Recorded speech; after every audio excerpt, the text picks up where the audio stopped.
चला ताई मावशी अक्का आजचा खास बेत हा जिभेची चव वाढवणार आहे. तर व्हिडिओ नक्की शेवटपर्यंत बघा. आवडल्यास लाईक करा, शेअर करा आणि सबस्क्राईब करा. मी इथे चिकन स्वच्छ धुवून घेतलं, त्यामध्ये हळद मीठ टाकलं आणि 5-7 मिनटं मुरण्यासाठी ठेवलं. 5-7 मिनिटानंतर त्यामध्ये मी थोडंसं लिंबू ॲड केलं. लिंबानं चव छान येते. इकडं मुरण्यासाठी ठेवलं. चला तर आपण ग्रेव्हीची तयारी करू. मी फक्त इथे घरगुती मटेरियल वापरून छान पद्धतीत तवा चिकन सोप्या पद्धतीत बनवणार आहे.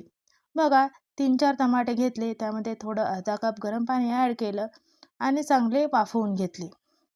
या टमाट्याची वरची साल काढायची आणि मिक्सर जारमध्ये छान सारण हे वाटून घ्यायचं. बघा, अशा पद्धतीत छान वाफलेले टमाटे आहे. मिक्सर जारमध्ये आपण याची पेस्ट करून घेऊ.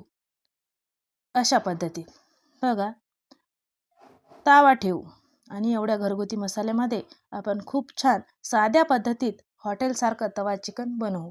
बघा, थोडंसं तेल ॲड केलं आणि मुरलेलं चिकन यामध्ये मी फ्राय करून घेत आहे. अशा पद्धतीत चांगलं एकजीव फ्राय करायचं. त्यामध्ये थोडी अद्रक लसणाची पेस्ट मी ॲड केली. हॉटेलची चव येईल अशा पद्धतीत नक्की तुम्ही तवा चिकन घरच्या घरी बनवून नक्की खा. 5-7 मिनटं लो आचवर हे वाफवून घ्यायचं. बघा, खूप छान शिजलं आहे. शिजलेलं चिकन लगेच लक्षात येतं. एक साईड हे वाफलेले चिकन काढून घ्यायचं. खूप छान टेस्ट, अप्रतिम टेस्ट, चवीलाही छान झालेला आहे. त्याच तव्यामध्ये मी थोडंसं तेल ॲड केलं. तेल छान कडकडीत तापलं. त्यानंतर बारीक कट केलेला अर्धा कांदा त्यामध्ये मी ॲड केला. त्याला लाल होईपर्यंत छान परतलं. कांदा परतल्यानंतर त्यामध्ये अद्रक लसणाची पेस्ट ॲड केली. तीही छान परतली. बघा, खमंग असं तवा चिकन झालेलं आहे. तुम्ही कसं बनवता नक्की तुमची रेसिपी माझ्यासोबत शेअर करा. चांगलं दोन्ही परतल्यानंतर यामध्ये घरगुती मसाले, गोडा मसाला, धने पावडर, जिरे पावडर, कांदा लसूण मसाला हे सर्व ॲड केलं आणि टोमॅटोची प्युरी यामध्ये ॲड केली आणि वाफाळलेलं चिकन यामध्ये ॲड करायचं. बघा, चांगलं एकजीव करायचं मिश्रण.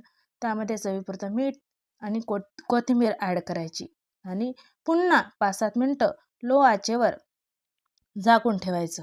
जबरदस्त चवीचं आणि दिसायला सुंदर सुरेख आपलं झणझणीत तवा चिकन घरच्या घरी रेडी. तर चला, अशा पद्धतीत नक्की ट्राय करा.